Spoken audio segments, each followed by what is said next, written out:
محترم بزرگوں اور عزیز بھائیوں اور دوستوں اور دینی بہنوں، یہ حق تعالی شانہ کا بے پناہ کرم اور انعام ہے کہ اس کریم پروردگار عالم نے محض اپنے لطف و کرم سے ہم کو ماہ مہمان بھی عطا فرمایا، اور پھر اس ماہ مہمان کو ماہ قرآن کے طور پر اپنے پاک کلام کے ساتھ ہماری خطا کار اور لغزشوں سے بھری زندگی کو ایک موقع نصیب فرمایا۔ اللہ پاک اس قرآن پاک کے پڑھنے کو اور اس کے سننے کو قبول فرمائے، اور جس کی تکمیل کی اس مبارک اور تاخرات کی سعادت کے ساتھ ہماری زندگی کو اللہ نے جوڑا، اللہ پاک اس کی نعمتوں کو اور اس کی برکتوں کو موت تک ہمارے ساتھ اور قیامت تک ہماری نسلوں کے ساتھ اپنے کرم سے برقرار رکھیں، اور اس کی روشنی میں ہمیں اپنی زندگی کو گزارنا سہل اور آسان فرمائیں۔ جو تربیت اس ماہ مہمان نے ہماری کی اور اللہ رب العزت نے اس کے راستے سے جو ہماری رہنمائی کا سامان فرمایا، اللہ پاک اپنے کرم سے اس کی برکتوں کو پوری دنیا میں پھیلائے اور ہماری نسلوں کو اس کی نعمتوں کے ساتھ سرفراز فرمائے۔ یہ مبارک مہمان اللہ پاک نے ہماری تربیت کے لیے عطا فرمایا، اور بے شمار تربیت کے خزانے اس کے اندر اللہ پاک نے چھپائے۔ ایک تو اس کے اندر اللہ پاک نے ہماری تربیت اس بنیاد پہ کرائی کہ دیکھو اس مہینے کے اندر تم نے کھانے پینے میں اپنی مرضی کو بدل دیا اور ہماری مرضی کا پاس و لحاظ رکھا۔ اس کی برکت یہ کہ ہم نے آسمانوں کی دنیا میں ملائکہ کو تم کو بھوکا اور پیاسا دکھلایا، اور ان کو گواہ بنا کر اللہ پاک نے ہماری گویا مغفرت کا اعلان فرمایا کہ وہاں انہوں نے قسم پر قسم کھائی، وعزتی وجلالی وعلوی وارتفاعی مکانی لأجیبنہم، کہ فرشتوں سے پوچھا کہ ما جزاء اجیر وفى عملہ، اے فرشتوں بتاؤ میرے بندوں نے اور میری باندیوں نے میرے فریضے کو ادا کیا اور میرے دیے ہوئے حکم کی تعمیل کی، اب اس کے نتیجے کے اندر بتلاؤ کہ ان کے ساتھ کیا معاملہ کیا جائے۔ فرشتوں نے جواب میں کہا کہ اے مولا، ان کو ان کی جزا اور ان کی مزدوری کا بدلہ پورا ملنا چاہیے۔ اس کریم پروردگار عالم نے عزت کی قسم کھائی، جلال کی قسم کھائی، علو مرتبت کی قسم کھائی، اپنے کرم کا واسطہ دیا اور یہ فرمایا کہ میں ان کی دعاؤں کو ضرور قبول کروں گا اور ان کا لحاظ رکھوں گا، اور عید کی اس بارگاہ میں جب یہ انعام و اکرام سے لیس آئیں گے، ان کو ایسے بخشائے اپنے گھروں کی طرف بھیجوں گا جیسے آجی ماں کے پیٹ سے پیدا ہونے والا گناہوں سے پاک ہوتا ہے، اس طرح میں اپنے بندوں کی زندگی کو پاک کروں گا، صاف کروں گا، اور ان کی نعمتوں کو جو ہم بندوں کو ملتی ہے، فرشتے اسے دیکھ کے رش کرتے ہیں اور اللہ پاک ان کو دکھلاتے ہیں۔ ان نعمتوں سے تو اللہ پاک نے ہمیں نوازا اور اپنے فرشتوں کو گواہ بنایا۔ دوسری جانب اس کریم پروردگار عالم نے اپنے کرم سے دنیا میں اپنے محبوب نبی صلی اللہ علیہ وسلم سے اعلان فرمایا، اے نبی ہمارے بندوں کے ساتھ ہم ان کی روزی کی اضافے کا اور ہماری برکتوں کے ملنے کی خوشخبری کا پیغام سنا دیجئے۔ وہ پیغام بھی ہمارے حصے میں آقا کے واسطے سے آیا اور ہمارے مشاہدوں میں آیا۔ کھانوں میں برکت ہوئی، پینے میں برکت ہوئی، پہننے اوڑھنے میں برکت ہوئی، ذائقوں میں لذت ہوئی۔ الطاف و عنایات کے اندر اللہ پاک نے اتنی کشادگی کا معاملہ فرمایا کہ سخاوتیں زندگی میں آئیں، عبادتیں زندگی میں آئیں، اعمال میں برکتیں آئیں۔ ایک نیکی کو 70 گنا آسان کر دیا، نفل کو فرض کے درجے میں قبول فرما لیا، فرض کو 70 فرائض کے اجر کی خوشخبری دی۔ گویا روحانی برکتوں کا بھی اسے موسم بنایا اور جسمانی برکتوں کا بھی موسم بنایا، محض اس بنیاد پر کہ اس بندے نے کھانے پینے کے اپنے نظام کو بدل دیا۔ ہم بھوکے نہیں رہے، یہ ان کا کرم کہ انہوں نے فرشتوں کو بھوکا دکھلا دیا اور پیاسا دکھلا دیا۔ فرق اتنا ہوا کہ اپنے مزاج پہ کھانے کے بجائے ہم اللہ کی منشا پر کھانے والے بن گئے، مزاج میں ترتیب بدل گئی۔ اے مولا جب آپ کھانے کو پسند نہیں کرتے تو ہم کھاتے نہیں، اور آپ پینے کو پسند کرتے نہیں تو ہم پیتے نہیں۔ جب آپ اجازت دیں گے تو کھائیں گے، جب آپ اجازت دیں گے تو پیئیں گے۔ جب ان کی مرضی پہ آ گئے تو انہوں نے اتنی برکتیں دے کے بتلا دیا، میرے بندو زندگی کو میری مرضی پہ گزار لو تو تمہاری نعمتوں کے خزانے، تمہاری برکتوں کے لیے میری داد و دہش کے دہانے، تمہاری مغفرت کے لیے میری عنایتوں اور انعامات کے گویا ریلے میں تمہارے روئے روئے میں منتقل کر دوں گا، اور تمہاری زندگی کو اس انعام و اکرام سے نوازوں گا۔ تو گویا یہ مہینہ ہمارے لیے ایک تو اس تربیت کا بنا کہ اپنی مرضی کے بجائے مولا کی مرضی پہ زندگی گزارنے پہ آ جاؤ۔ اب جب یہ زندگی صحابہ کی اللہ کی مرضی پہ گزری، اور اولیاء کی اللہ کی مرضی پہ گزری، اور اہل اللہ کی اللہ کی مرضی پہ گزری، اور علماء ربانین کی اللہ کی مرضی پہ گزری، اور قیامت تک جو بندے اللہ کی مرضی پر اپنی زندگی گزارتے رہیں گے، حق تعالی شانہ اس کی برکت سے ہماری دنیا کو بھی سنواریں گے، ہماری آخرت کو بھی سنواریں گے۔ جیسے رمضان کے اندر اپنی نعمتوں کو دے دیا اور نکھار دیا، ایسے بتلا دیا کہ یہ زندگی، یہ دنیا کی زندگی تمہاری، اور یہ دنیا کا مقام ہماری مرضی کے لیے، تمہاری مرضی کے لیے نہیں ہے۔ قیامت یہ ہے کہ اس ماہ رمضان کے سبق کو ہم بھول جاتے ہیں، اور یہ تربیت ہمارے دل و دماغ سے اوجھل ہو جاتی ہے۔ نتیجے میں ہم اسی زندگی میں اپنی مرضی کو تلاش کرتے ہیں اور اپنی چاہتوں کو ڈھونڈتے ہیں، اور جتنی پریشانیاں انفرادی اور اجتماعی آج امت پر ہم پر آ رہی ہیں، وہ اس بنیاد پہ آ رہی ہے کہ جہاں اللہ کی مرضی کو پورا کرنا تھا وہاں ہم اپنی مرضی کے تلاش کرنے والے بن گئے۔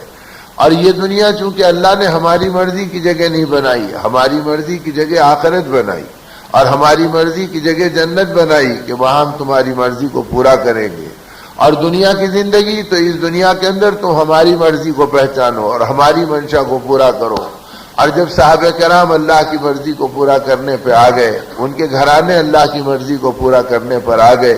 اور ایمان والے اللہ کی مرضی کو پورا کرنے پہ آ گئے، تو ایک تو یہ برکت دی کہ اللہ پاک نے استغنا دے دیا، اتنا استغنا دیا کہ پھر چیزیں ہو نہ ہو ایمان والے کے نزدیک برابر ہو گئی۔ جب یہ اللہ کی مرضی پہ آ گیا تو اللہ پاک نے اس کو اپنی مرضیات کا شامل حال بنا دیا، اور مخلوق کے نگاہوں کے اندر اس کی زندگی کو اتنا بلند کر دیا کہ اب مخلوق کا ملنا نہیں ملنا، ان سے ہونا نہیں ہونا، ان چیزوں سے یہ امت بے نیاز بن گئی، اتنی بے نیاز بن گئی کہ صحابہ کرام کے واقعات ہیں، اولیاء امت کی زندگیاں ہیں۔ سالم مولا رضی اللہ تعالیٰ عنہ جو نواسے ہیں صدیق اکبر رضی اللہ تعالیٰ عنہ کے، بنو امیہ کا دور ہے، ہشام بن عبد الملک کے فرما روائی کا زمانہ ہے، اور بیت اللہ کا طواف کر کر یہ اللہ کے گھر میں دعاؤں میں بیٹھے ہیں، اور نگاہ پڑی ہشام بن عبد الملک کی جو خود بھی طواف کو آیا ہوا تھا، پوچھا کہ یہ ہجوم کیوں جمع ہے، یہ مجمع کس لیے ہے؟ لوگوں نے کہا اللہ کے ولی یہاں پر موجود ہے، سالم مولا کو دیکھنے کے لیے، ان کی دعاؤں پہ آمین کہنے کے لیے اللہ کے بندے جمع ہیں۔ اس میں بھی گدگداہٹ ہوئی کہ چلو اللہ کے ولی کی دعاؤں میں شریک ہوگا، ان کی کوئی خدمت کر کے کوئی بہانے کے طور پہ موقع پالوں گا۔ یہ اپنے طواف سے اور فارغ ہوا اور آ کے قریب بیٹھا، ظاہر ہے زمانے کا بادشاہ پہنچا تو دنیا چھٹنے لگی، لوگ ہٹنے لگے اور بادشاہ وقت کو جگہ ملی۔ تھوڑی دیر میں سالم مولا رضی اللہ تعالیٰ عنہ جب اپنے وظائف سے اپنی دعاؤں سے فارغ ہوئے، انہیں ایسے محسوس ہوا کہ بہت دیر سے کوئی میرے پہلو میں بیٹھا ہے۔ آپ نے فرمایا کون ہے جو بہت دیر سے میرے قریب بیٹھا ہے؟ یہ منتظر تھا کہ حضرت پوچھیں اور میں اپنا تعارف کراؤں اور پھر موقع ملے میں آپ کی خدمت کر دوں۔ تو فوراً کہا کہ حضرت میں ہشام ہوں، جانتا تھا کہ وقت کا بادشاہ ہوں، بچے بچے میرے نام سے واقف ہیں۔ تو چنانچہ حضرت بھی پہچان گئے سالم مولا رضی اللہ تعالیٰ عنہ، لیکن پہچاننے کے ساتھ ہی جب سمجھ گئے کہ بادشاہ وقت ہے جو میرے پہلو میں بیٹھا ہے اور اپنا تعارف کرا رہا کہ حضرت میں ہشام ہوں، تو گرجدار آواز میں فرمایا چپ ہو جا، اپنی زبان کو بند کر لے۔ بیت اللہ میں بیٹھ کر غیر اللہ کو دیکھنے سے ہماری آنکھیں شرماتی ہیں، ہم تجھے دیکھنا پسند نہیں کرتے۔ تو جب اللہ کی مرضی پہ آئے تھے تو وقت کے بادشاہوں کو دیکھنے سے نگاہ بے نیاز تھی، اور جب اپنی مرضی پہ زندگی گزارنے کے اوپر آ گئے تو کوڑیوں کو ڈھونڈنا، کوڑے کرکٹ پہ پھرنا، دنیا کی زندگی کے اندر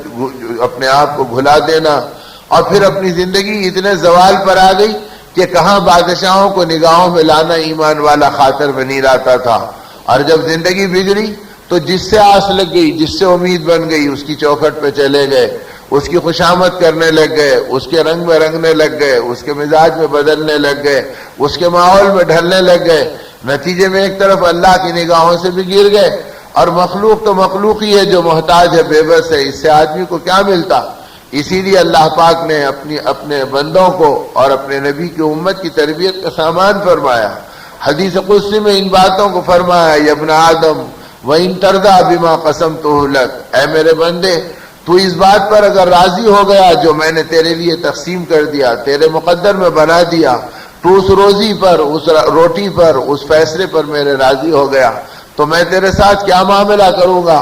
ارحت قلبک و بدنک، میں تیرے قلب کو راحت دوں گا، تیرے بدن کو سکون پہنچاؤں گا، تیری زندگی کے لیے گویا عزتوں کے فیصلے کروں گا۔ وَإِن لَّمْ تَرْضَىٰ بِمَا قَسَمْتُهُ لَكَ، اور اگر تو اس پہ راضی نہیں ہوا جو میں نے تقسیم کر دیا، بلکہ دنیا کی بھاگ دوڑ میں اور ریس میں شامل ہو گیا، اسے اتنا ملا تو مجھے اتنا ملنا چاہیے، اس کے پاس اتنی دنیا ہے تو میرے پاس اتنی دنیا ہونا چاہیے، اس کے پاس یہ سامان ہے تو میرے پاس یہ چیز ہونی چاہیے، اگر تو دنیا کی چیزوں پہ رال ٹپکاتا رہا، میری تقسیم پہ راضی نہیں رہا، اور اسی دنیا کی بھاگ دوڑ میں اور اسی محنت کو اپنا مطلوب و مقصود بنا لیا، تو پھر میرا معاملہ تیرے ساتھ کیا ہوگا؟ فَوَعِزَّتِي وَسُلْطَانِي لَأُسَلِّطَنَّ عَلَيْكَ الدُّنْيَا، میرے عزت کی قسم، میری سلطنت کی قسم، پھر میں دنیا کی محبتوں کو اور دنیا کی فکروں کو تیری گردن پہ مسلط کر کے رکھ دوں گا، اور جب میں دنیا کی فکروں کو تیری گردن پہ مسلط کر کے رکھ دوں گا تو پھر اس کے نتیجے میں تیرا انجام کیا بنے گا؟ ترکض فیہا رغد الوحوش فی البریہ، جنگل کے جانور جیسے اپنی روٹی کے لیے مارے مارے پھرتے ہیں، ویسے تو بھی اپنی روزی کے لیے مارے مارے پھرتا رہے گا، تیرا چین چھن جائے گا، تیرا سکون لٹ جائے گا، تیری محنتوں کا خلاصہ بس دنیا کے چند ٹکڑے اور حقیر مال کے چند کھوٹے سکے بن جائیں گے۔ سوئے گا تو اسی غم میں، جاگے گا تو اسی کی فکر میں، سوچے گا تو اسی کے منصوبوں میں، محنت کرے گا تو اسی کو اپنے نگاہوں میں رکھ کر اب تیری زندگی کا سکون لٹ جائے گا، اور تیری زندگی اعمال کی برکتوں سے خالی ہو جائے گی۔ اب تو جنگل کے درندوں کی طرح صرف دنیا کے پیچھے مارے مارے پھرنے میں اپنی زندگی لگا دے گا، اور یہ بھی یاد رکھ کہ تو اگر محنت کرے گا تو یہ ضروری نہیں کہ جتنی تو محنت کرے گا اتنا تیری روزی میں اضافہ ہوگا، تیرے مال میں بڑھوتری ہوگی، بلکہ یاد رکھ وَتَكُونُ عِندِي مَذْمُومًا ثُمَّ لَا يَكُونُ إِلَّا مَا كَتَبْتُهُ لَكَ، تجھے اتنا ہی ملے گا جتنا میں نے تیرے لیے مقدر کر دیا، اور میری نگاہوں کے اندر تو مذموم ہو جائے گا، گر جائے گا، اور جب میری نگاہوں میں گر جائے گا تو ہر ایک کی نگاہوں میں گر جائے گا۔ تو میرے دوستو، آج محنتوں کے بدل جانے نے اور فکروں کے پلٹ جانے نے، قرآن پاک کی روشنی میں زندگی گزارنے کا ذوق اجڑ جانے کے نتیجے میں حالات ایسے بن گئے کہ آدمی اسی دنیا کو سب کچھ سمجھنے لگا اور اسی زندگی کو کل سمجھنے لگا۔ بقول ہمارے اکابر کے، جب اس نے اسی دنیا کو سب کچھ سمجھا تو مالدار بننے کی تمناؤں میں قرضدار بننے لگ گیا، اور عزت کی تمناؤں میں ذلت اس کے قدموں میں آنے لگ گئی، اور سکون کی تمناؤں میں بے چین ہو گیا، اب سکون کا پیاسا اور بھوکا بن گیا۔ اب یہ چیزیں زندگی میں اپنے قبضے اور اپنے ہاتھوں سے نکلنے لگ گئی، اور انہی چیزوں کے اندر زندگی اجڑنے لگی اور اسی اعمال میں لوٹنے لگ گئی۔ یہ ماہ مہمان اس تربیت کے لیے آیا تھا کہ اے اندھے انسانوں، اپنی مرضی سے زندگی کو نکالو۔ اگر تم اللہ کی مرضی پہ صرف کھانے پینے کی ترتیب بدلتے ہیں تو اللہ اتنی برکتیں دیتے ہیں، اگر تم اللہ کی مرضی پہ جینے میں مرنے کی ترتیب بدل دو گے تو اللہ اپنی برکتوں کے خزانے اڑے لیں گے، اپنی رحمتوں اور داد و دہش کے انعامات تمہارے اوپر برسائیں گے۔ اسی لیے صحابہ کرام رضوان اللہ علیہ اجمعین کا مبارک طبقہ کبھی اس دنیا کو منہ لگانے پہ تیار نہیں ہوا، یعنی یہ نہیں کہ غربت کی وجہ سے بے نیاز رہے اور ان چیزوں سے مجبور ہو کر اپنے آپ کو بچائے رکھے، بلکہ جب مال و دولت کے انبار پڑے، سونے چاندی کے ڈھیر آئے،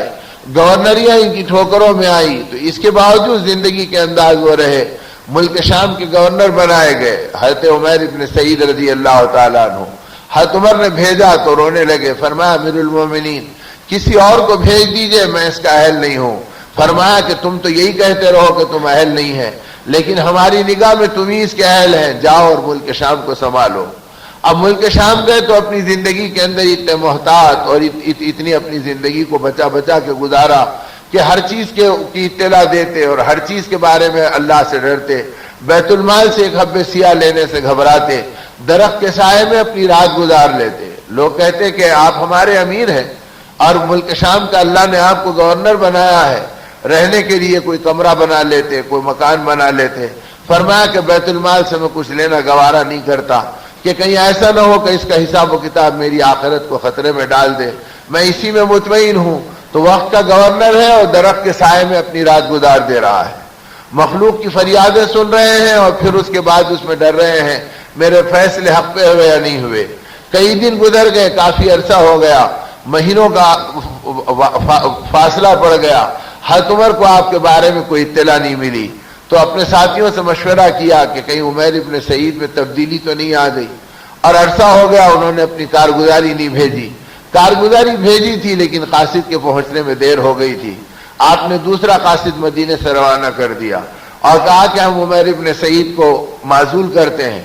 اور ان کی جگہ دوسرے کو ملک شام کا گورنر بناتے ہیں۔ اب اس حمص کے علاقے کا گورنر کسی اور کو بنا دیا، اور حمص کے علاقے کے جو گورنر ہے عمیر ابن سعید تھے، ان کو واپس لوٹنے کا حکم دے دیا۔ اب اندازہ کر رہے ہیں کہ اتنے دن میں آنا چاہیے، وہ دن گزر گئے، ہفتہ گزرا، عشرہ گزرا، 15 دن گزر گئے، مہینہ گزر گیا۔ حضرت عمر کو طرح طرح کے خیال آ رہے کہ یہ کہیں حمص میں بغاوت تو نہیں کر دی، انہوں نے میری بات کی نافرمانی تو نہیں کی، نہ آنے کی اطلاع ہے نہ پہنچنے کی کوئی خبر دیتا ہے۔ 1.5 مہینے کا عرصہ گزر گیا۔ اب یہ سوچ میں پڑے ہیں، اتنے میں کسی نے کہا امیر المومنین عمیر ابن سعید آ گئے اور سیدھے آپ کی خدمت میں پہنچ رہے ہیں۔ فرمایا بلاؤ بلاؤ۔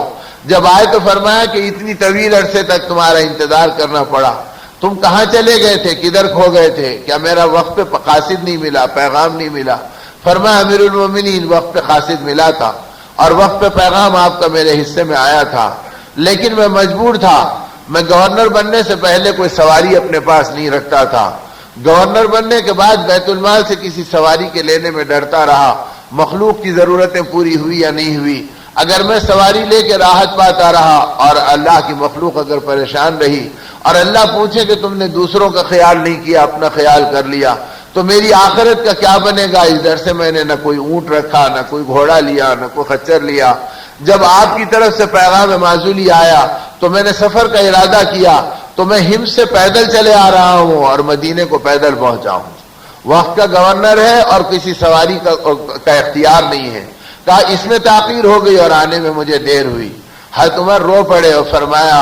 اے اللہ، تو نے کیسے اپنے نبی کے امتی دیے جو آخرت سے اتنا ڈرتے ہیں اور تقوی میں اتنا اپنی زندگی کو گزارتے ہیں۔ اب یہ مہینہ تو اسی احتیاط کے لیے ملا تھا کہ اپنی زندگی کو محتاج بناؤ اور اپنی زندگی کی تربیت کا سامان کرو، لعلکم تتقون، تاکہ تم متقی بن جاؤ۔ اب یہ تقوی جو زندگی میں آیا تھا تو یہ رمضان کا نمونہ نہیں تھا کہ ماہ رمضان گزر جائے اور مسجدیں ماتم کریں، صفے ویران ہو جائیں، زندگی کے انداز پھر بدل جائیں، دنیائی مسلمان کے نزدیک سب کچھ ہو جائے، خواہشات کے باطل کلموں میں رات دن گزر جائے اور دنیا پہ رال ٹپکاتے ٹپکاتے دل سیاہ بن جائے۔ میرے دوستو، یہ مزاج سے امت کو ہٹانے کے لیے ماہ مبارک کی تربیت دی گئی اور ماہ قرآن کے آئینے میں زندگی کو دیکھنے کی دعوت دی گئی اور اس میں ہماری تربیت کا سامان کرایا گیا۔ اب یہ تربیت جب امت میں صحابہ میں آئی، اتقیاء میں آئی، تو ان کی زندگی میں فکر آخرت رات دن صبح شام ہر جگہ تھی۔ اسی لیے حضرت حسن بصری رضی اللہ عنہ نے فرمایا اے لوگوں، میں 120 صحابہ سے زیادہ کی صحبتوں میں رہا اور زندگی کا سارا حصہ انہی کے ساتھ گزرا۔ حضرت علی سے براہ راست فیضیاب ہوئے اور فرمایا میں تم سے قسم کھا کے کہتا ہوں اتنی بڑی تعداد صحابہ کی میں نے دیکھی ہے اور ان کی صحبتوں میں اپنی زندگی کو گزارا ہے،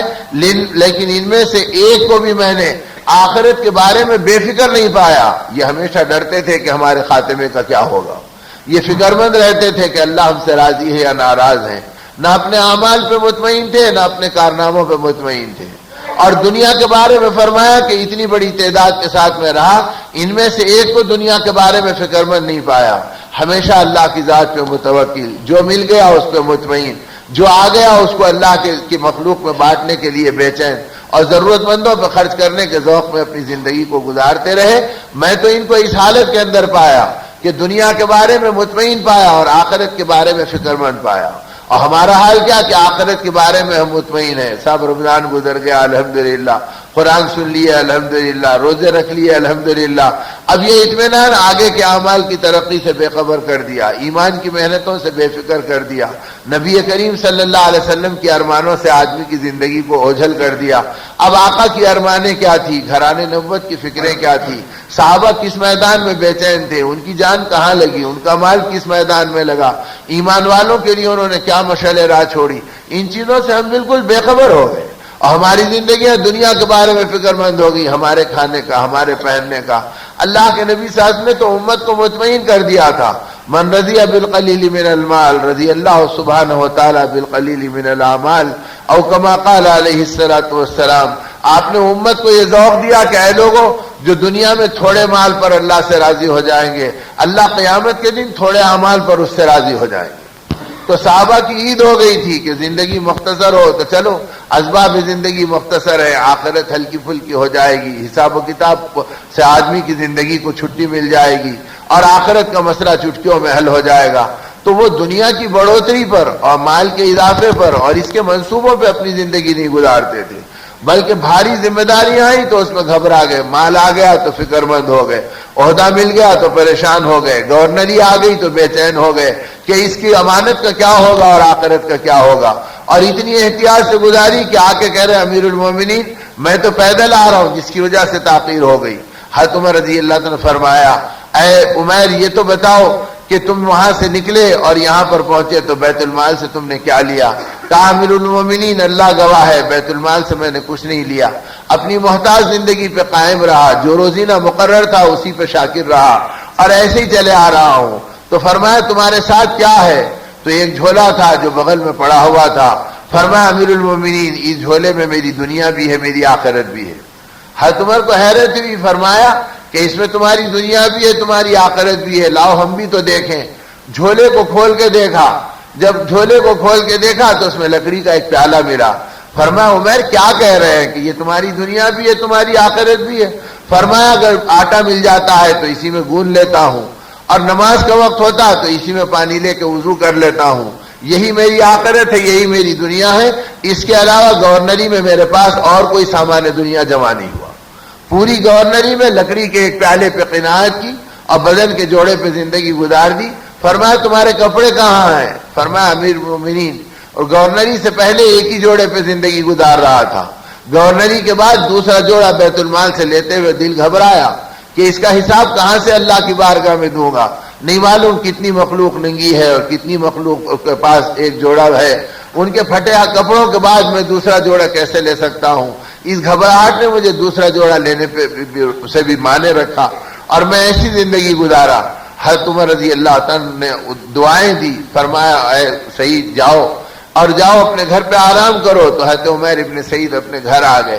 پھر ایک صحابی کو بلا کے فرمایا کہ میری طرف سے مہمان بننا اور ایک دن اور ایک رات ان کے ساتھ رہنا، اور دیکھنا کہ ایسے ہی ہیں عمر ابن سعید جیسے میرے سامنے آئے تھے، تو یہ 1000 اشرفیوں اور 1000 دینار کی ایک تھیلی ہے، اسے اپنے ساتھ لے جانا، اور ایسی 2 تھیلیاں دی، فرمایا ان 2 تھیلیوں کو 1000 کی اپنے ساتھ لے جانا، اور اگر زندگی ایسی نظر آ گئی تو میری طرف سے تحفے کے طور پہ دے دینا، اور اگر زندگی میں تبدیلی آئی تو مجھے خبر کرنا کہ میں پہچانوں کہ واقعی اس نے زندگی ایسی احتیاط کی گزاری ہے یا میرے سامنے ایسا آیا اور پیچھے کوئی اور زندگی ہے۔ گئے عمر ابن سعید، گورنر کے پیچھے صحابی پہنچے، کہا کہ بھائی تمہارا کیا حال ہے؟ کہا مبارک کے مہمان کا آنا، مرحبا، قبول کیا، اپنے گھر ٹھہرایا، رات زندگی گزار لی، دن کا وقت آیا تو دن کے اوقات گزر گئے، کھانے کا وقت آیا تو اندر سے بیوی نے ایک برتن کے اندر جو کی روٹی بھیجی اور سالن کی جگہ کے اوپر نمک کی کنکریاں بھیجی، اور کہا ہمارے گھر میں اور کوئی سالن نہیں ہے، ہم نمک کی کنکری سے جو کی روٹی لگا کے کھا لیتے ہیں، اللہ کا شکر ہے اسی پہ ہماری زندگی گزر رہی ہے۔ تو گورنر کے گھر کو دیکھا کہ سالن کی کوئی گنجائش نہیں ہے اور جو کی روٹی کے اوپر قناعت کر کے اپنی زندگی کو گزار رہے ہیں۔ جب دن بھر یہ حال دیکھا تو رات میں رو پڑے اور فرمایا اے عمر اللہ تمہارے حال پہ رحم کرے، تم نے دنیا سے کوئی جی لگانے کا تعلق ہی نہیں جوڑا، اس سے کسی رشتے کو اپنے ساتھ محبت کے بنایا ہی نہیں۔ لو امیر المومنین نے مجھے بھیجا تھا، میں مہمان بننے کے لیے نہیں آیا، میں تمہارے حال دیکھنے کے لیے آیا، اور ان 2000 اشرفیوں کی دونوں تھیلیوں کو رکھو، اور امیر المومنین نے ان 2000 دینار کو تمہیں تحفے کے طور پہ دیا۔ فرمایا اسے دیکھ کے کانپنے لگے اور فرمایا ارے اس دنیا کو لے کے کیا کروں گا، میرے گھر میں ابھی 3.5 سیر جو پڑی ہے، وہ پہلے ختم ہوگی یا زندگی پہلے ختم ہوگی میں نہیں جانتا۔ اگر زندگی اس جو کے ختم ہونے سے پہلے ختم ہو گئی اور یہ دنیا میرے گھر میں پڑے رہی تو مجھے اللہ کے سامنے شرمندگی ہوگی کہ تم میرے محبت کا دم بھرتے تھے اور اپنے گھر میں دنیا چھوڑ کر آئے، میں لینے کے لیے تیار نہیں، اسے امیر المومنین کو واپس کر دو۔ بیوی نے اصرار کیا اور کہا امیر المومنین نے بھیجا ہے اور بغیر کسی سوال کے بھیجا ہے تو لے لو، مدینے کے پریشان حال حاجت مند موجود ہیں، انہیں دے کے اپنی آخرت کا توشہ بنا لیں گے۔ تو رو کے فرمایا کوئی برتن نہیں ہے کہ جس میں اسے لے سکوں، ہمارے گھر میں 2000 اشرفی لینے کے لیے کوئی چیز نہیں ہے کہ جس کے اندر لے لوں۔ جب بیوی نے سنا تو اپنے دوپٹے کا کپڑا پھاڑا اور اوڑھنی کا ایک کپڑا پھاڑ کے دیا اور کہا امیر المومنین کا ہدیہ ہے، اس میں لے لو، اس سے ضائع مت کرو۔ تو اس اپنے بیوی کے پھٹے ہوئے کپڑے میں اس ہدیے کو قبول کیا۔ اس سارے منظر کو دیکھ کے وہ صحابی گئے اور حضرت عمر کو ساری اطلاع دی۔ حضرت عمر رو کے کہنے لگے اے اللہ تو نے کیسے کیسے نبی کے امتی مجھے عطا فرمائے کہ ان کے ذریعے سے دنیا میں تیرا نظام چل رہا ہے، یہ دنیا کی محبتوں سے بے نیاز ہے اور لالچ دنیا کی ان کو کوئی بہکا نہیں سکتی، ان کے ایمان کو متاثر نہیں کر سکتی۔ آپ نے دعائیں دی اور اس کے بعد پھر ایک صحابی کو دوڑایا اور کہا کہ عمیر ابن سعید کو بلاؤ تاکہ میں اس سے بات کروں۔ جب بلائے تو فرمایا سچ سچ بتاؤ تم نے ان 2000 میرے بھیجے ہوئے اس تحفے کو اور اس دینار کو اس سے کیا استعمال کرنا سوچا اور کیسے برتنے کا منصوبہ بنایا؟ تو حضرت ابن سعید رونے لگے اور رو کے فرمایا امیر المومنین اللہ گواہ ہے آپ کے بھیجے ہوئے مال میں 1 درہم اور 1 حبہ سیاہ بھی اب میرے گھر میں باقی نہیں ہے۔ آپ کے پاس آنے سے پہلے میری بیوی نے مدینے کے ضرورت مندوں کے پتے بتا دیے، میں ان بیواؤں میں تقسیم کر دیا، ان یتیموں پہ خرچ کر دیا اور 1 حبہ سیاہ بھی باقی نہیں رکھا۔ میرے گھر میں 3.5 سیر جو پڑی ہے وہی میری دنیا میرے لیے بہت کافی ہے، میں اسی سے گھبرا رہا ہوں، اب اس کو کہاں رکھتا؟ تو آپ پاس آنے سے پہلے میں نے اسے تقسیم کر دیا۔ حضرت عمر اور بے قرار ہو گئے اور فرمایا اے ابن سعید میری تمنا یہ ہے دوبارہ جا کر اس گورنری کو قبول کر لو اور جا کر پھر حمص کے علاقے کی ذمہ داری کو سنبھال لو۔ تو حضرت ابن سعید کی چیخ نکل گئی، فرمایا کہ امیر المومنین اللہ کے لیے اب مجھے مت بھیجیے، اس گورنری نے میرے اخلاق بگاڑ دیے اور میں ڈرتا ہوں اور روز رات میں رو کر اللہ سے معافی مانگتا ہوں کہ میری آخرت کا کیا ہوگا۔ فرمایا ابن سعید کیا کہہ رہے ہیں؟ فرمایا گورنری کی اس پوری مدت میں ایک مرتبہ ایک عیسائی راہب کو جب وہ ضد پہ اڑ گیا اور اپنی بات پہ مصر ہو گیا تو میری طبیعت جھلا گئی، تو میں نے کہا خدا تجھے رسوا کرے تو مجھے پریشان کرتا ہے۔ آج تک اپنی زبان پکڑ کر روتا ہوں اور کہتا ہوں گورنری کے نشے میں تو نے اللہ کے ایک بندے کو رسوا کرنے کے لیے کہہ دیا اور لعن طعن کیا، اگر اللہ تیرے بول پہ پکڑ کریں گے تو تیری آخرت کا کیا ہوگا؟ میں اپنے اخلاق پہ گھبرا رہا ہوں اور اپنے اعمال پہ ڈر رہا ہوں، میں دوبارہ گورنری قبول کرنے کے لیے تیار نہیں۔ حضرت عمر نے کہا جاؤ آرام کرو پھر مشورہ کریں گے۔ حضرت ابن سعید گھر آئے آرام کی نیت سے۔ دوسرے دن حضرت عمر کو اطلاع پڑی کہ عمیر بیمار پڑ گئے تو آپ پریشان ہوئے، کہا مدینے کے اطباء کو بلاؤ ان کا علاج کراؤ۔ 2-3 دن گزرے، معلوم ہوا کہ بیماری بڑھ گئی، یہاں تک کہ حضرت عمر بیٹھے ہیں کسی مشورے کی مہم میں لگے ہیں، اتنے میں جنازہ آیا، لوگوں نے کہا کہ یہ عمیر ابن سعید کا جنازہ ہے۔ اللہ کی محفل غمزدہ ہو گئی، فرمایا اپنے ساتھیوں سے اور اہل شورا سے اپنی اپنی تمنا ظاہر کرو کہ تمہاری تمنا کیا ہے۔ کسی نے ایمان کے بڑھنے کی، اسلام کے پھلنے پھولنے کی، ہدایت کے عام ہونے کی، اپنے اپنے اعتبار سے ایک ایک تمنا بیان کی۔ تو آخر میں حضرت عمر نے فرمایا میری تمنا یہ ہے کہ عمیر ابن سعید جیسے مٹھی بھر انسان میرے ہاتھ میں ہو، میں علاقوں میں ایک ایک کو گورنر بنا کر بھیجوں اور آقا کے لائے ہوئے دین کی ترجمانی ان کے ذریعے سے کراؤں۔ کیسا مبارک بندہ ہمارے درمیان تھا اور یہ اٹھ گیا۔ آپ بے قرار غمزدہ ہوئے اور اس کے بعد ان کے دفنانے کا انتظام کیا۔ تو میرے دوستوں اور میرے بزرگوں جب اعمال بنے، تقویٰ بنا تو دنیا کی محبتوں سے یہ امت ایسے وقت میں پاک رہی جبکہ دنیا ان کے قدموں میں پڑی تھی، فتوحات ان کے پیر چھو رہے تھے، گورنریاں ان کے آگے پیچھے تھی، لیکن اس کے باوجود زندگی کے دامن کو دنیا کی محبتوں سے آلودہ نہیں کیا، بلکہ ہمیشہ آخرت کی فکر میں رہتے تھے اور اس دنیا کے بارے میں گھبراتے تھے، جس کا نتیجہ یہ تھا کہ دنیا آئے دن ان کے قدموں میں آ رہی تھی، اتنی آ رہی تھی کہ یہ بانٹتے بانٹتے تھک جا رہے تھے اور دنیا ڈھونڈتے ڈھونڈتے ان کے قدموں میں چلی آ رہی تھی۔ یہ دولتیں، یہ ثروتیں، یہ راحتیں اس وقت ملی جبکہ دنیا سے منہ موڑ کے زندگی گزار رہے تھے، اور آقا نے اس بات پہ متنبہ کیا تھا کہ اے لوگو، دنیا کی محبت سے اپنے دامن کو بچائے رکھنا، اور یہ بھی فرمایا تھا کہ میری آمد پر شیطانوں کے لشکر کے اندر شور و غل ہو گیا اور آہو بکا ہو گیا اور ماتم کی صفیں بچ گئیں۔ اور پوچھا کہ کیا بات ہے، تو کہا کہ وہ نبی آ گئے جن کی امت کو توبہ پر گناہوں کو معاف کر دیا جائے گا اور استغفار پر اللہ اپنی رحمتوں کی بارش ان پہ برسائیں گے، ہماری محنتوں پہ پانی پھر جائے گا، ہمارے بہکانے کا کوئی اثر نہیں رہے گا۔ تو ابلیس نے کہا کہ گھبراؤ مت، اس امت کے اندر غوطہ لگاؤ اور یہ دیکھ کے مجھے اطلاع دو ان میں دنیا کی محبت ہے یا نہیں ہے۔ اور جب آ کر اس جنود لشکر نے اور شیطان کے اس لشکر نے اب ابلیس سے کہا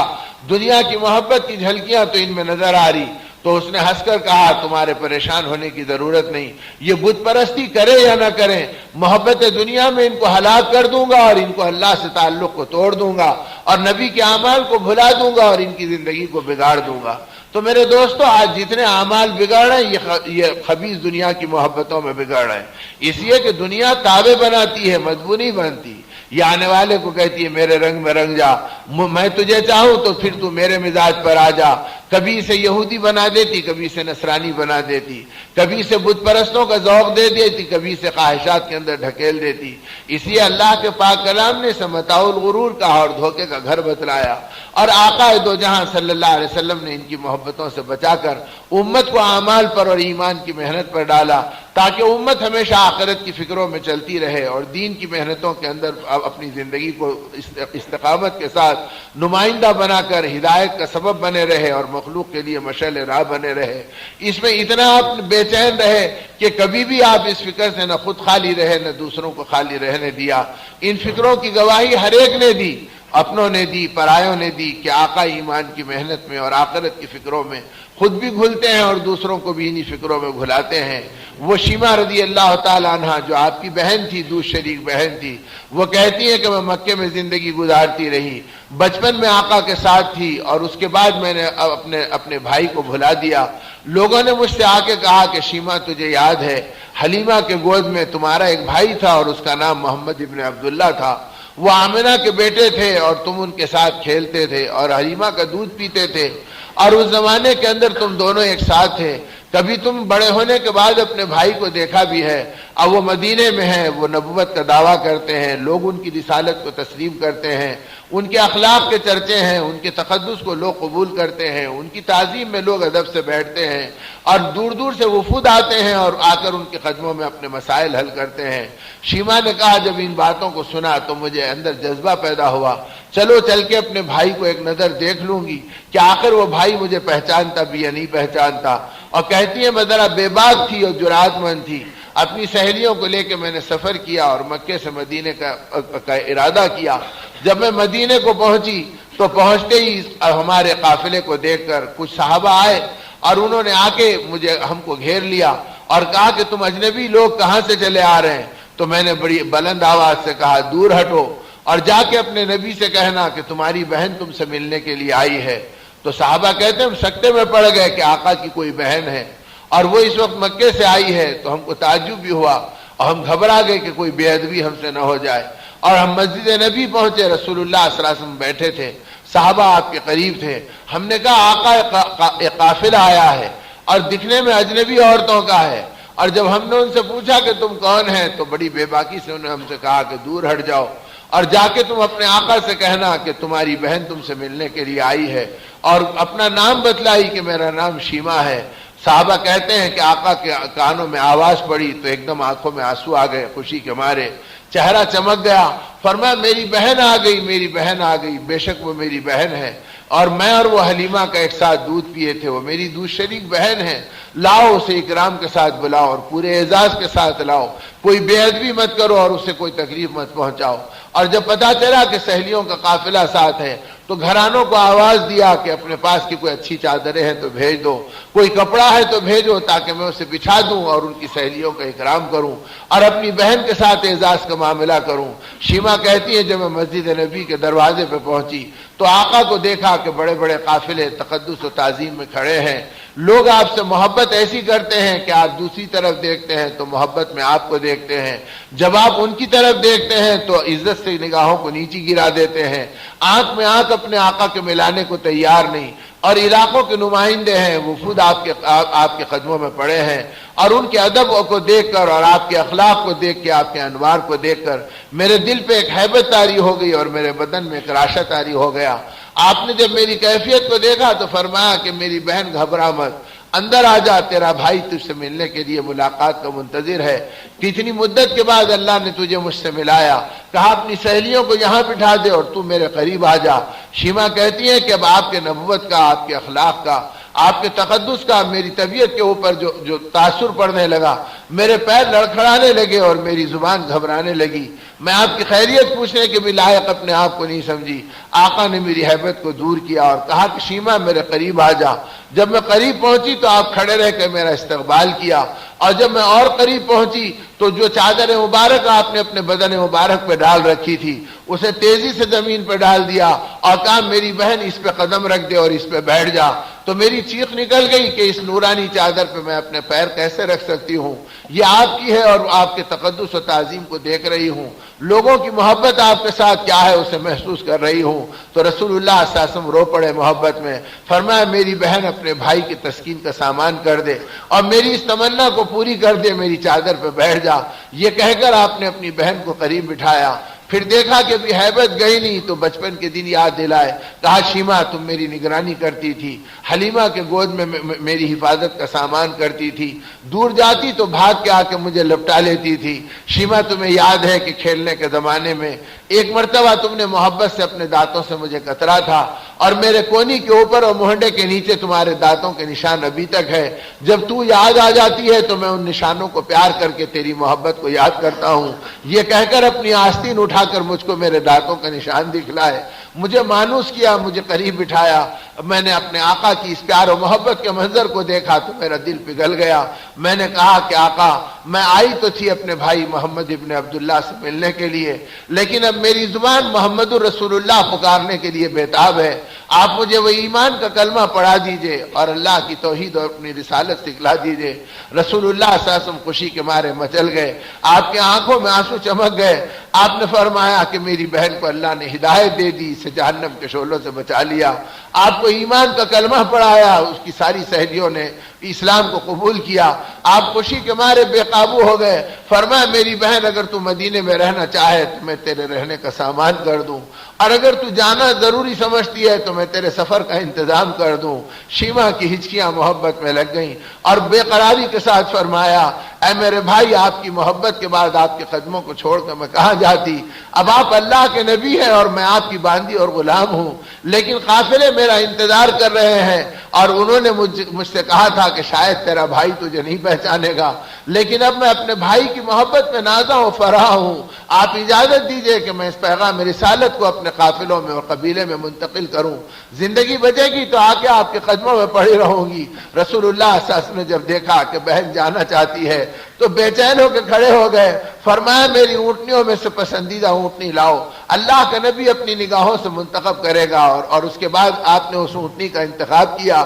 اور پھر اس سواری کے کجاوے کو اپنے مبارک ہاتھوں سے اس کے اوپر کی گدی کو ڈالا اور اس کے رکاب کو آپ نے اپنے ہاتھوں سے باندھا، کہا شیما میں تجھے چڑھاتا ہوں، اس سواری پہ بیٹھ جا۔ حضرت شیما جب اس سواری پہ سوار ہو گئی تو رسول اللہ صلی اللہ علیہ وسلم نے اپنے گھرانوں سے فرمایا میری بہن جا رہی ہے، جو پسند کی چیزیں ہیں لا دو تاکہ میں ہدیہ کر دوں اور تحفہ دے دوں۔ شیما کہتی ہیں کہ محبت میں اتنے تحفے لائے کہ ان تحفوں سے اونٹنی کی پیٹھ پوری لد گئی، اور جب میں اونٹنی پہ بیٹھ گئی تو میری سہیلیوں کے قافلے کو تیار کیا، پھر دو جہاں کے سردار صلی اللہ علیہ وسلم نے میری اونٹنی کی نکیل پکڑی اور رسی تھامی اور فرمایا شیما چل میں تیری سواری کو لے کے چلتا ہوں۔ تو شیما کہتی ہے میری چیخ نکل گئی، میں نے کہا آقا اتنی بڑی گستاخی آپ کی یہ غلام و باندی گوارا نہیں کر سکے گی، آپ اللہ کے نبی ہیں، انبیاء کے امام ہیں، آپ کے اخلاق سے میرا دل پگھل گیا اور آپ کے اعمال کی میرا روح شہادت دیا۔ اب آپ نکیل پکڑ کے کیسے چلیں گے؟ آپ ٹھہر جائیے، مجھے جانے کی اجازت دیجیے۔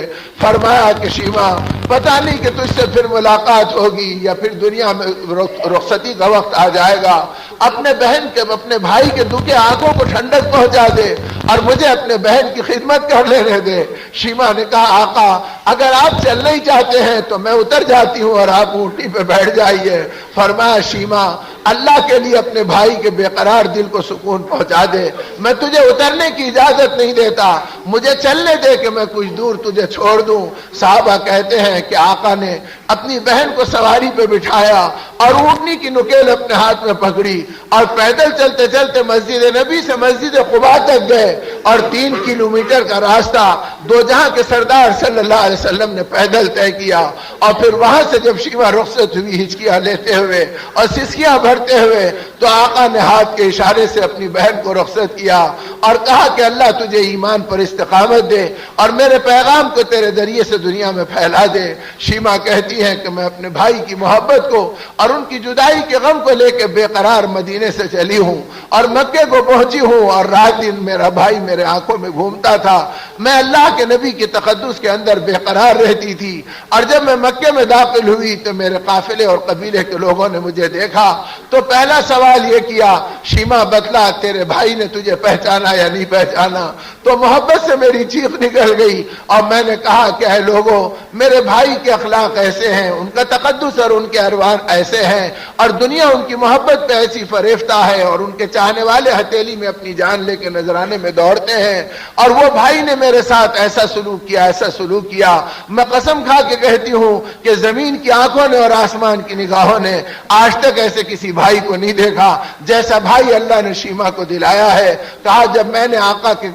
اخلاق اور ان کے تذکرے کیے تو لوگوں کے قلوب اتنے متاثر ہوئے کہ میری اونٹنی کی پیٹھ سے اترنے سے پہلے 70 عورتوں نے ایمان کا کلمہ پڑھا اور رسول اللہ صلی اللہ علیہ وسلم کی غلامی میں داخل ہوئے۔ میں اللہ کا شکر ادا کی اور آگے بڑھ کے جب اپنے قبیلے میں جا کر آقا کا ذکر کیا تو 300 گھرانے ایمان میں داخل ہو گئے۔ یہ کارگزاری مدینے میں پہنچی اور رسول اللہ صلی اللہ علیہ وسلم کو معلوم ہوئی، آپ خوشی میں بے حال ہو گئے۔ فرمایا مولا آپ کیسے کریم ہیں، اپنے نبی کو بہانہ بنا کر آپ نے میری بہن کے ساتھ کرم کا معاملہ کیا، اسے بھڑکتے شعلوں سے بچا لیا، اور اس کے صدقے آپ نے گھرانوں کو ہدایت دے دی اور سینکڑوں عورتوں کو اسلام میں داخل کرا دیا۔ میرے دوست اور میرے بزرگوں، جس آقا نے ایک ایک امتی کے بارے میں اور ایک ایک فرد بشر کے بارے میں اپنی بے چینیوں کا اظہار کیا اور حق کا پیغام پہنچایا، اللہ نے اس آقا کا مجھے اور آپ کو نام لیوا بنایا۔ اور ہمارا حال یہ ہے کہ وہ بیگانوں کے لیے بے قرار تھے، ہم پیٹ کی اولاد کو ایمان کا سبق نہیں دے سکے،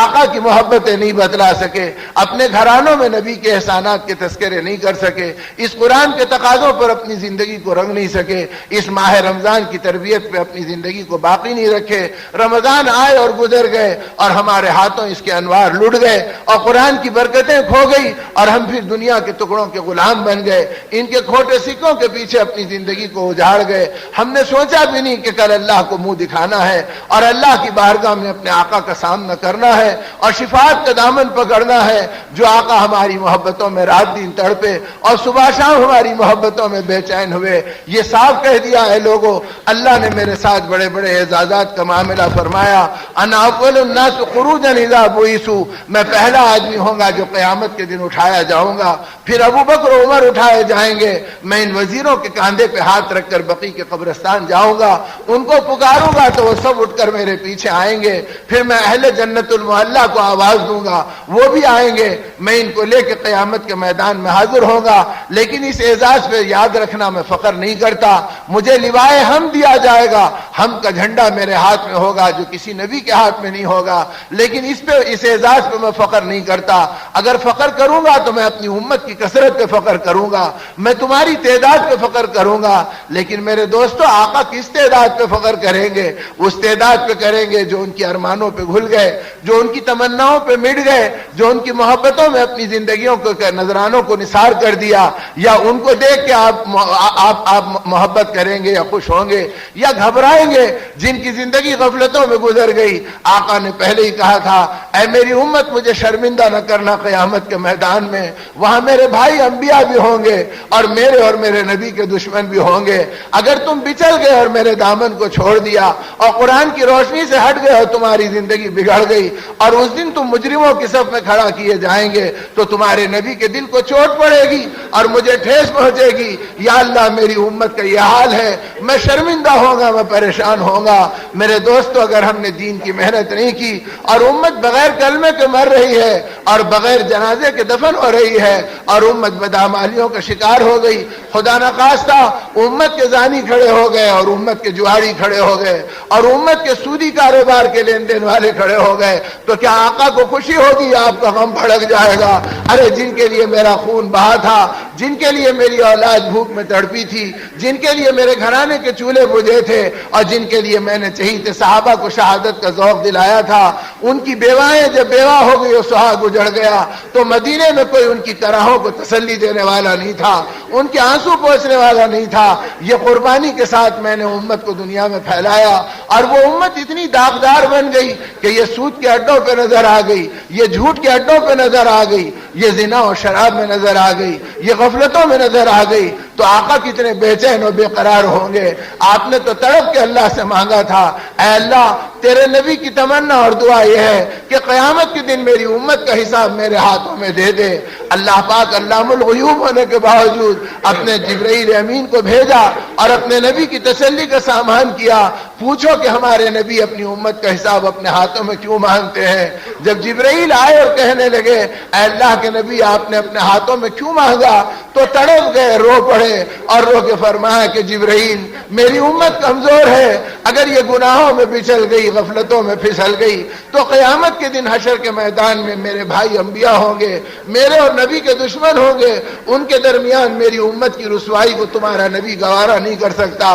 میرے دل پہ چوٹ پڑے گی، مجھے شرمندگی ہوگی، میں چاہتا ہوں اوروں کی نگاہ سے بچا کر امت کا حساب لے لوں۔ حق تعالیٰ کی رحمت جوش میں ابل پڑی، اللہ پاک نے جبرائیل کو بھیجا اے ہمارے نبی کو ہمارا سلام و پیام پہنچاؤ اور کہنا کہ اے ہمارے نبی آپ اوروں کی نگاہ سے چھپانا چاہتے ہیں اور اللہ پاک آپ کی نگاہوں سے چھپا کر اور رحمت کی چادر اڑا کر اور باپ سے زیادہ شفقت اور محبت کے ساتھ حساب و کتاب کا معاملہ کرے گا۔ اے نبی آپ گھبرائیے مت، ہم آپ کی امت کو رسوا نہیں کریں گے۔ میرے دوستو، جس آقا نے ہم کو اتنا چاہا ہو، ہمارے لیے اتنا بے چین ہوئے ہو اور اس پاک کلام کی امانت کو ہم تک پہنچایا ہو، آج یہ امت اس اللہ کی عظمت کو، اس آقا کی محبت کو، ان کی قربانیوں کی بے چینیوں کو، ان کے چہیتے صحابہ کے تڑپنے کو بھلا گئی اور دنیا کے کھوٹے سکوں پہ راضی ہو گئی اور اس مردار تمناؤں پر اپنی جوانی کو داؤ پہ لگا دی، اپنے بڑھاپے کو لٹا دیا اور اپنی زندگی کے غم کو خواہشات میں بدل دیا اور آخرت کے ارمانوں سے بیگانہ اور بے چین ہو گئے۔ یہ ایمان کی محنتیں، یہ اسلام کی دولتیں، یہ اللہ کے راستے کی نقل و حرکتیں اور یہ رمضان کی مبارک مہینے کی تربیتیں ہم کو دی گئی اس لیے کہ ہم قرآن پاک کے سائے میں اپنی زندگی کو سنواریں اور ان اعمال کے ساتھ اپنی زندگی کو مزین کریں۔ حق تعالی ہمیں سچی پکی توبہ کی توفیق دے۔ اس مبارک ماہ کی، اس سال کی آخری تاخرات ہے، معلوم نہیں پھر یہ ماہ مبارک ہمارے حصے میں آئے گا یا اس سے پہلے ہم اپنی قبروں میں چلے جائیں گے اور پھر یہ توبہ کی رات، یہ مغفرت کی رات ہمارے ساتھ ملے گی یا نہیں ملے گی۔ اس لیے اللہ ہمیں سچی پکی توبہ کی توفیق دے اور ہمیں ایمان کی محنتوں پہ موت تک جما دے اور ہمارے گھرانوں کو نبی کے لائے ہوئے دین کا نمونہ بنا دے اور ہمیں اس بے دینی کے راستے سے اپنے کرم سے بچا دے۔ اس کے لیے میرے دوستو حق تعالیٰ سے مانگیں اور بھکاری بن کر دعا کریں اے اللہ مرتے دم تک ایمان کی محنت کریں گے، تیری دی ہوئی جان و مال کو تیرے نبی کے اشاروں پہ خرچ کریں گے، 4 مہینے کا زندگی تیرے نام پہ لگا دیں گے اور 3 دن کیا اپنے گھرانے کے ماحول کو ایمان میں بسائیں گے اور اپنی جوانی بڑھاپے کو ان محنتوں میں لگائیں گے۔ اللہ میرے غفلتوں کو بھی معاف کرے اور پوری امت کو صحیح راستے پہ اپنے کرم سے ڈالے۔ درود شریف پڑھ کے دعا کر لے کہ حق تعالیٰ اس ماہ مبارک کی برکتوں سے ہماری زندگی کو اپنے کرم سے نواز دے اور اپنے انعامات سے ہماری زندگی کو آراستہ کر دے اور خیر کی بنیادوں پر اللہ پاک اپنے کرم سے ہماری زندگی کو گزروا دے۔ ساری بیماریوں کو اللہ پاک دور کرا دے، اور بیچاری ان عورتوں کے اور ان بچوں کے پریشانی اور حوادث کو دور فرمائے، جن کی چٹھیاں آ رہی ہے اور جن کی تمنائیں آ رہی ہیں۔ اللہ پاک اپنے کرم کا معاملہ فرمائے اور ان ساری مصیبتوں اور پریشانیوں سے حق تعالی شانہ اس بیچارے عزیز کلیم کو بھی، اور اللہ پاک ان مبارک اللہ کی بندیوں کو بھی، اور ان سلطانہ بیگم کو بھی، اور ساری امت کی عورتوں اور مردوں کو اپنے کرم سے اپنے در کا بھکاری بنائے اور اپنے غیبی خزانوں سے ہم سب کو عطا فرمائے۔ الحمدللہ رب العالمین والصلاة والسلام علی رسولہ الکریم۔ اللہم ربنا ظلمنا انفسنا وإن لم تغفر لنا وترحمنا لنكونن من الخاسرين۔ اللهم يا حنان يا منان يا بديع السماوات والأرض يا ذا الجلال والإكرام يا حي يا قيوم برحمتك نستغيث۔ اللهم يا أول الأولين ويا آخر الآخرين ويا ذا القوة المتين ويا راحم المساكين ويا أرحم الراحمين، اللهم إنك عفو كريم تحب العفو فاعف عنا يا كريم، اللهم إنك عفو كريم تحب العفو فاعف عنا يا كريم، اللهم طهر قلوبنا من النفاق وأعمالنا من الرياء وألسنتنا من الكذب وأعيننا من الخيانة، فإنك تعلم خائنة الأعين وما تخفي الصدور، اللهم إنا نسألك رضاك والجنة ونعوذ بك من سخطك والنار، ونعوذ بك من سخطك والنار یا خالق الجنة والنار۔ اے اللہ ہمارے قصوروں کو معاف فرما، اے اللہ آپ ہی کے حبیب نے سکھلایا جب رمضان کی مبارک راتیں ملے تو اس میں تجھے پکارے، اللہم انک عفو کریم تحب العفو فاعف عنا یا کریم۔ اے کریم آپ معافی کو پسند کرتے ہیں اور معاف کرنے پہ خوش ہوتے ہیں، مولا ہم مجرموں کو معاف فرما، ہم قصور والوں کو درگزر فرما، اے اللہ آپ نے کرم پہ کرم فرمائے اور انعامات کی بارش کی، آپ نے بت پرستوں کے گھروں میں پیدا ہونے سے بچایا، اے اللہ آپ نے ایمان کے گھرانوں میں پیدا کیا، اسلام کے گودوں میں پالا اور پوسا، ہمارے کانوں میں اذان اور اقامت دلائی، لیکن مالک ہم کیسے ظالم نکلے، ہوش آیا تو تجھے بھلایا، تیرے نبی کے اعمال اور احسانات کو بھلایا، اے اللہ ایسے مجرم تیری چوکھٹ پہ جمع ہے اور اپنی معافی کی بھیک مانگتے ہیں، اے اللہ رمضان کا سایہ ہے، قرآن پاک کی تکمیل کے انوار کا موسم ہے، اے اللہ حفاظ تیری بارگاہ میں ہاتھ اٹھائے ہوئے ہیں، مالک اپنا پاک کلام بھی اور کلام کے پڑھنے والوں کا صدقہ بھی، اے اللہ ان حفاظ کا واسطہ، ان علماء کا واسطہ، اس ماہ مبارک کی مغفرت کا واسطہ، جہنم کی خلاصی کی خوشخبری کا واسطہ،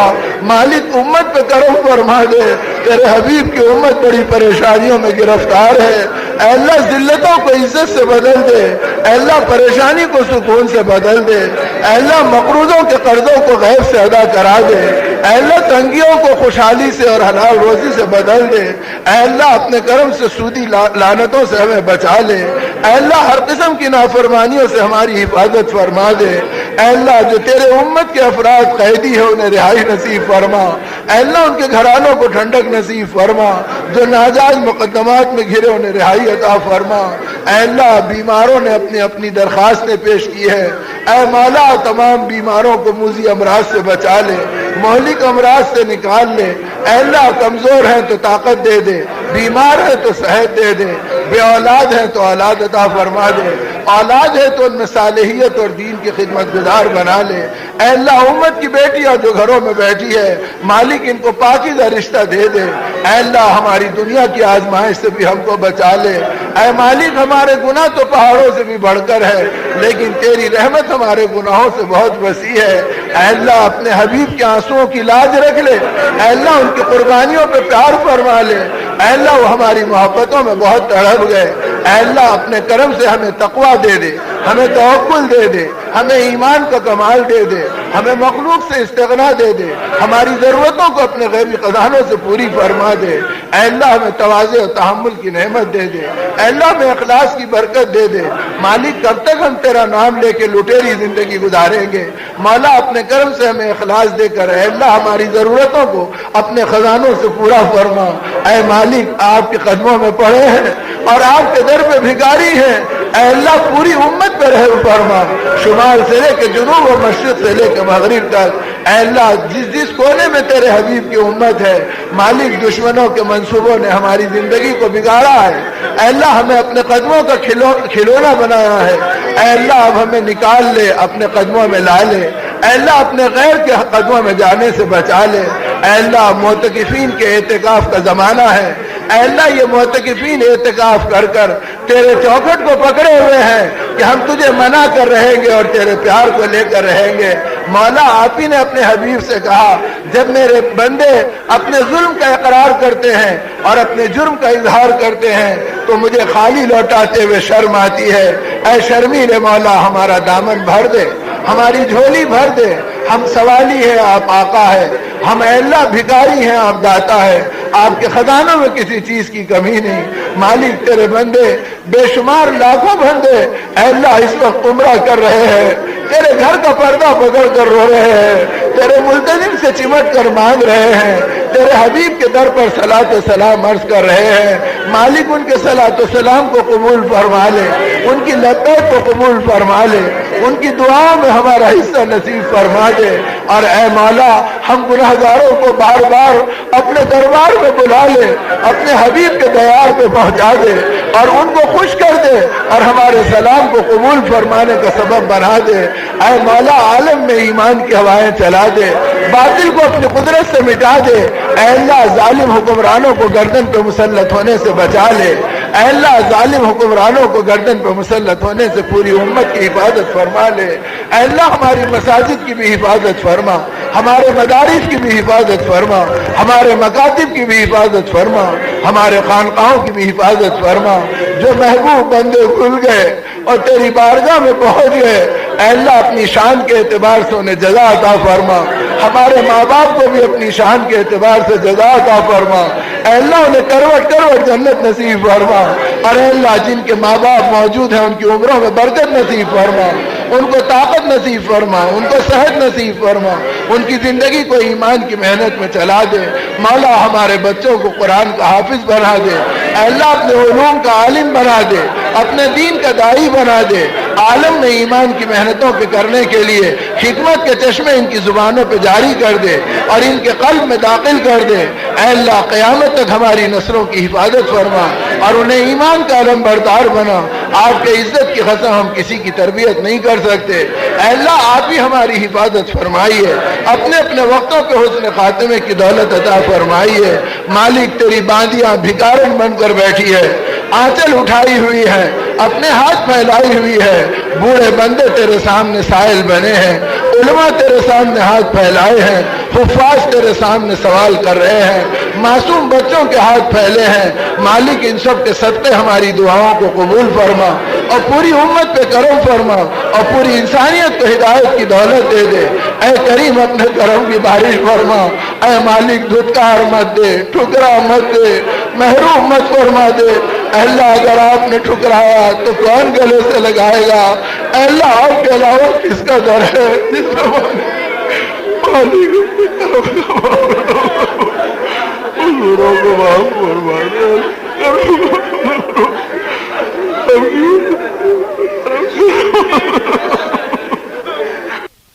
دعاؤں کو اپنے کرم سے قبول فرما۔ صلی اللہ تعالی علی خیر خلق